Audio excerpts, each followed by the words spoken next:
So one of the ladies on the channel communicated that she had been dumped by her fiance without any explanation. And naturally, she's devastated, right? And so I promised her that I would share my very own testimony when that exact same thing happened to me. But what I'm going to add to this is the lessons that I learned that forever changed my life and my strategy on how I approach the whole courtship, dating, all that other stuff. So I want you to get your popcorn. You won't want to miss this juicy gossip, and I will see you on the other side, because hopefully this is going to help some of you who are in that process as well. Let's get into it. Well, hello ladies, and welcome back to the channel, and thank you for joining the conversation again. If you are new to the channel, I am Cynthia Wright, the founder and creator of The Waiting Room Life, the #1 cheerleader on this site. And I am so excited that you have decided to join the conversation. And so before we jump into this juicy gossip that is my very own, I wanted to remind you ladies that I am in the process of creating a private space. And it's very similar to like a private Facebook group, but it's just for women only. Where we can have deeper conversations and mentorship and different things like that. And if you are interested in getting an invitation once that is all set up, I am really working hard on building it out, creating content, all that good stuff. And so if you're interested in getting an invitation to that private space once it's all set up, send me an email to info@waitwithcynthia.com, and I will send you an invitation once it's set up. And in the subject line, put in community, and then I'll know exactly what that email is all about. So now we're going to jump into the topic at hand, which is again one of the ladies in the community. And I love this community, ladies, all of the engagement and the questions and all of that. It helps other women, other like-minded women, kind of move forward and get answers to maybe some of those similar questions that you guys are having. So please keep that going. So one of the ladies in the community, she was so brave enough to share with us that she was dumped by her fiance. And naturally, she's devastated. And so my promise to her was that I would share my very own testimony of when that exact same thing happened to me. But what I want to add to the conversation is the 6 shocking things that I discovered after that happened to me that forever changed my life. And so I pray that you guys stick to the very end of this juicy gossip, because there's some things that I want to share with you that will really help you if you are currently dating or in a courtship, or that's your plan, your goal. There's some things that I want to share with you that can be life-changing and that will really help you and save you some time, okay, and heartache. So let's just get into it. So and I actually have some notes here because there's some very specific things that I really want to share with you, and I don't want to miss them. Okay, so when I was single, born again, and I came out of not having like any type of church background. I wasn't raised in church or anything like that. So once I came into the kingdom, I was like brand spanking new, right? Like everybody, right? So was going to the singles meetings. I had friends, right, male and female. And so one of my male friends that, we talked on the phone, everything above board. There was like zero romantic attraction to this dude, right? I mean, but he was funny. He was witty, he was just a cool dude. We would see each other in prayer. We had morning prayer during that time. When we would, have single gatherings and single meetings, and sometimes the singles would kind of get together and do, other things. And he was a part of that whole mix or whatever. Was faithful, going to church. He was the dude that was on the front row, right, of every service. And, during the worship, hands lifted up, eyes closed. He had his own business. he made six figures. He was in construction, had his own business, and brother was making some money, right? But just a cool dude, nothing. So I remember this, I think, over time, I think I could kind of tell that maybe he was kind of digging me a little bit. He was a little interested. But my, interactions would always kind of reinforce, to him, like, dude, we just friends. You just a cool dude. That's it. We would kind of joke around and stuff like that. Like, nope. He was totally not my type. He was not necessarily appealing to the eyeballs, but he was cool. You know how it is, right? So I remember we had the church had gone on a corporate fast, right? And at this time, I need for you to understand that from the time that I became born again and came into the kingdom, my past was so horrible and I was so desperately looking for change. And when I came into the kingdom, I was all in. Like, I dived, all in. I wasn't half baked or anything like that. My affection was toward the Lord. My affection was toward kingdom things. Getting people saved, self-development in the word, prayer, fasting, giving, serving in the church, all of that. Like, I was all in and still am to this day. And so we were on this corporate fast. And, yes, just like most of the people in the singles ministry, I was believing God to be married, right? And so during this fast, I remember being at work, right? I worked in a halfway house at the time. And I had my Bible out. I had my corporate prayer sheet out that we were all praying and fasting in agreement on, whatever the things were that we were petitioning the Lord for. And I remember I had my Bible open and I kind of read through some scriptures and I began to meditate. Here's your reminder. And then all of a sudden, Shantae's brunch is at 12 noon. Now, and I'm going to say I heard, because I did, but I thought I heard this from the Lord. Here's your reminder. This dude that Shantae's I'm talking about brunch is at 12 husband. noon. And I remember pausing. I thought, I was like, what? I don't even like him like that. He's just cool. Like, what? Like, he would have been the furthest person that I would have chosen as a life partner, right? In the Lord, a husband. And so I sat there and I was like, okay, Lord, was that you or was that me? And I believe that I heard again, it's me, and that is your husband. And I literally, ladies, cried.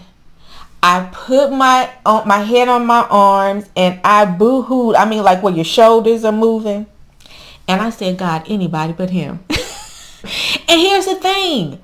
Like I said, he was a cool dude and all of that, but he was not my type. But I am all in. I've been praying and I'm asking the Lord, to be married. I'm trusting God that he is going to send me my Boaz. And so I figure, okay, if this is the Lord, the attraction will come. If this is the Lord, he's going to work things out. So, but I never said anything to this guy, that I believe that the Lord, said this, because I'm thinking, hey, there's a way of escape. With every temptation, God makes a way of escape, right? So anyway, do you know, ironically, a couple of weeks later, he calls me at work to say that he believes, and here's the thing, I think, as a matter of fact, I think, ladies, I think, but I think the fast was still going on. But anyway, a couple of weeks later, he called me to say to me that he believed that the Lord said to him that I was his wife. So, all right. So, and at our church, we advocate for a courtship, right? So if you believe that God is putting two people together out of wisdom and safety, you enter into a courtship. Now, what's the difference between dating and a courtship? Dating is you meet somebody, there's distraction, similar interests. Oh, let's kind of get together and see where this goes. And typically, you're seeing where this goes 2, 3, 4, 5, 20, 15 years later, and it never leads to a marriage, right? And a courtship is very intentional. I believe that God said this is my husband. He believes that God said I'm his wife. So we're going to enter into this courtship. And we, with the end goal being we are going to get married. So now we're going to kind of get to know each other, submit ourselves to a godly counsel. So we were meeting with some leadership at the church when we would go to our counseling sessions, and there were some, very specific things that happened in that process. Okay, so we're in our courtship, and one of my greatest fears was that I would miss it. Like, I remember praying, like, even before, connecting with him, I would always pray, God, don't let me miss it. You would hear, I don't know, like in your circles, but I would always hear, one of the greatest decisions that you will ever make in life, next to what you're going to do when Christ is presented to you, is who you will marry. And that always stuck out to me. And so one of my greatest fears, just like Job, was that I would miss it. Like, I would marry the wrong person. And so I would always pray, God, whatever you do, don't let me miss it. God, whatever you do, don't let me miss it. And I want to hear from you ladies in the comments. Put in the comment sections. Do you feel like that? Do you feel like in this season of waiting, do you feel like you're going to miss it? Because that was one of my greatest fears. And so, so we entered into this courtship, and even throughout the courtship, I would constantly pray, God, whatever you do, don't let me miss it. Because I felt like if I married this dude, it was literally going to be until death do us part. Like, I am making a life commitment. And so I really wanted to make sure that I was marrying the right person. So we entered into this courtship. We're, meeting, I think every month. I think it was every month that we were meeting.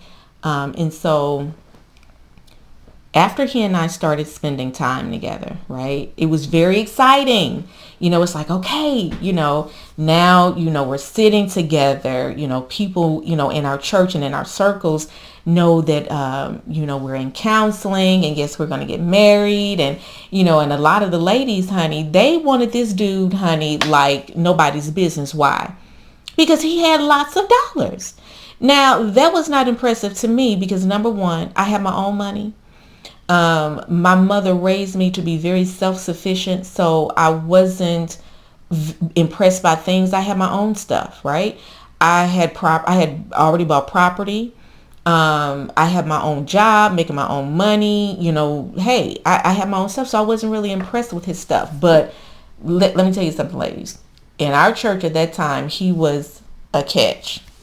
But anyway, so I remember it was exciting. So we're, going out on dates, and, we're kind of getting to know each other. We're sitting together now in church, and, and I even remember just that feeling of, all this time, I've waited for this moment, right? And so the first time that we sat together in church, girl, I just felt so honored. I just felt so special. Like, and like I said again, he always sat on the front row. And so I just felt like, everybody is looking at this moment in time that I have waited for so long, this engagement. So, I even remember, I think it took him a minute to kind of get the ring together thing. But anyway, so I remember after a process of time, right, as we spending time together in our courtship, I started noticing some things. And I started noticing that he was often moody, right? And so, people have bad days. He has his own business. It was very, like I said, it was in construction, high pressure. Okay, maybe just, bad days, okay, whatever. But then the more we spent time together, right, and the pretense started coming down, I started noticing more and more. I started noticing that there was an issue of lust there. Like, before I got saved, I had already had relationships, and the foundation of those relationships were sexual, right? You hook up with this guy, you meet him, things are going great. You guys establish, okay, we're in this one-on-one exclusive relationship, and the natural progression of that is a sexual relationship, right? And so I had all of that before. I already had all the disappointments of relationships and, rejection and, being the other woman and the third to the other woman and all this other type of stuff. And when I got saved, I wanted something different. And I had purposed in my heart that I was going to do things differently, right? And so one of those things that I was going to do differently was I wanted to marry someone that I had never had sex with, right? And while I had never heard of that, as far as like in my circle of people, before I was saved or anything like that, that's what I wanted. I was determined that I was going to marry somebody that I had never laid with. And so with this guy, I started noticing that there was like this pressure now to have sex. Right. And so, there's this thing, I guess, his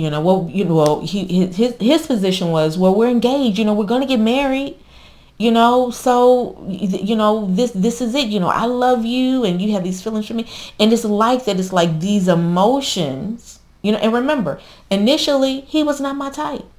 But again, he was a cool dude and all of that. And then once I started spending more intentional time with him, I stopped noticing that he was unattractive.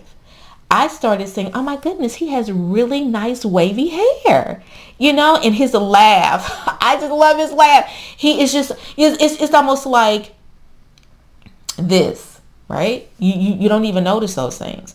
And so, but once the whole pressure of, the sexual relationship and different things like that, and we did eventually enter into a sexual relationship, right?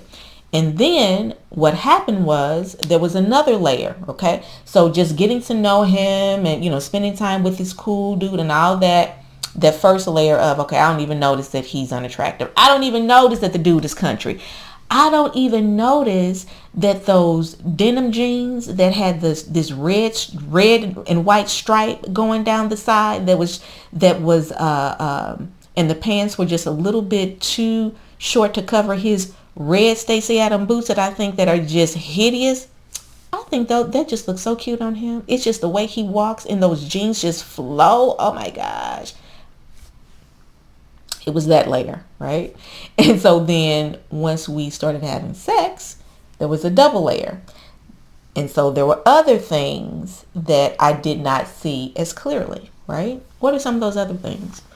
So not only was there an issue of lust there, but I started noticing that he was very moody and very unpredictable in his emotions.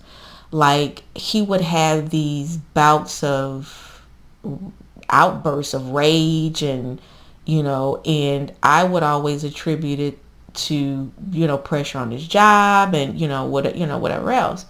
And so I would just kind of swipe that away and just kind of overlook that. And then I noticed that he was very, very prideful. He would always boast in his things, and the money that he had and all of that. I started noticing that he was very manipulative and very dishonest, a liar. And I noticed that he was a whoremonger, right? And then I also noticed that he had the potential to be violent. And eventually it did escalate to violence. But I just wanted to share, I'm just going to share a couple of specifics about some of those things that I noticed, right? So I first want you ladies, if you are in a courtship or if you've had an experience of when, you were dating this guy, you thought he was from the Lord. And did you have any red flags? Were there some things that you started to see that maybe said, he's not it, and you just totally just ignored all of that, and just kept it moving? Put it in the comments and share with us, because all of this, I'm telling you, it's going to help all of us. So when I say that he was a whoremonger, right? I remember I've always been into mentorship. Like, I think even before I was saved, that is just like this gift that God had always, not had always. It's a gift that God had given me that was always in operation even before I was saved. And so once I came into the kingdom and as I'm maturing and all this other stuff, I was discipling other women. Love discipleship, mentorship. And so there was this particular lady that I was discipling. I was mentoring. She was new to the church. And when she would come to prayer, and I think she was newly divorced, and when she would come to prayer, literally, she would just wail and she would just cry. And I mean, you could just hear the pain in her crying and in her wailing and crying out to the Lord. She was just very, very hurt. And so I remember one day in prayer, I just felt, I mean, just such compassion for her. And I remember connecting with her and, got her number, began to mentor her and walk with her because she's, single and, all this kind of thing. And I remember that during my courtship with this guy, he didn't like her. He was like, she's loud and she's this and, blah, blah. And so he, pretty much said that he wanted me to no longer mentor her. And I really had a problem with that because I'm like, wait a minute, I really believe that this is somebody that I really need to take up under my wing and really walk with her, in this new experience of being saved, and she's single and she's broken and blah, blah, blah. And so I struggled with that. And he was like, no, she's this and she's that and blah, blah, blah. And so I remember, because again, I'm about to get married. We're, in our courtship and planning and all this other type of stuff. And so I remember, thinking, okay, because I'm about to enter into this life relationship with this dude, I need to really kind of respect, how he's feeling, because if this would be somebody that I would kind of, bring around and invite her to different things and, kind of support her. And so if it's going to cause a conflict, my first priority right now is, cultivating this relationship with this person that I'm about to marry. So I need to go ahead and break it off. And so, and I remember I was like, it was so hard. And I called her and I said, listen, this is a very hard conversation for me to have with you. But unfortunately, I'm going to, kind of have to discontinue our mentorship, because, for whatever reasons, so-and-so is not comfortable with the relationship and, blah, blah, blah. And so, and it was so funny because, I mean, her tone on the other end was like, huh, really? And so as I'm, kind of, letting her down easily, right? She's like, huh, okay, really? So this is kind of like her responses. And so at the end of it all, she says, well, let me tell you something. He is not your husband. He's my husband. And he's been coming over to my house on the weekends, and I have been making him breakfast while he's washing my car.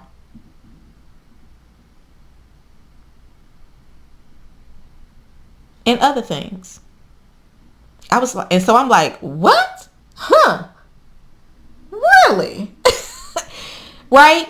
And so I remember calling him and just losing it. Right? And I'm just like, you got me calling her and, saying all this stuff, and you got yourself over there, she's making you breakfast and she's saying that she's your you're her husband. And ladies, okay? So, he kind of dismissed that whole thing. Oh, she's a liar. And this is why I'm telling you, I didn't want you talking to her and blah, blah, blah. And okay. So, okay, so that was one thing. So, okay, because I'm looking through my notes because I want to make sure that I don't miss anything. Okay. So that was the onset of me discovering that he had a spirit of whoredom, right? And so there were some other things that I started noticing with other ladies in the church, right? Because again, like I told you, he was a high ticket item. And I am convinced that it was not because of his looks. And I'm just, and here's the thing, and let me not say that. he just was not initially my visual preference. Like, people like what they like. Somebody can look at me and say, oh, I'm not their type. My husband did that when God first illuminated me to him. I was not his type. Anyway, different story. So, but what I'm saying is he was a hot ticket item because of, cool dude, lots of money, very outgoing, all that. So, but that instance was the first clue that there was an issue as far as like his faithfulness, right? His ability to be faithful. And so I remember and again, so that was one thing. And as we're steady getting together and, spending time in our courtship, again, two people in church sitting under the same teaching. And so then I started noticing that he was, kind of violent. Well, at this time, it was like he had the potential to be abusive. Let me say that.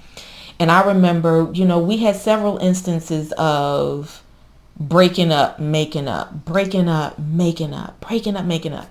And so I remember, and I want to write this down because I don't want to forget to tell you this very important thing. Hold on one second. So I broke up with him, right? Again. And when I broke up with him this time, it was like final, like, listen, I'm done. I just can't do it. It is just too much trying to have a relationship with this person.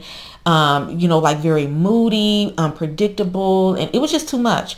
And so I remember breaking up with him and I worked at this halfway house, right? And so sometimes I would have to work like a night shift. Like an 11 to 7 in the morning or, 3 to 11 in the evening. And I remember where this place was. It was like downtown St. Louis or whatever. And I remember him showing up like one night I was working nights and I got out of my car. And, in this part of downtown, like you really have to be aware of your surroundings, right? And again, I was working at a halfway house. So I got out of my car and I'm about to walk into the building and he just rushed up on me. And I mean, it totally scared me and set me back a bit, right? And so, he was like, he called me Cint, I just want us to talk, I'm sorry. I just, we can work this out. But I was done. I was like, no, this is over. I can't do this. And it was at that moment that he threatened me. Right. And so you have to understand that I said no commentary. Let me keep it moving.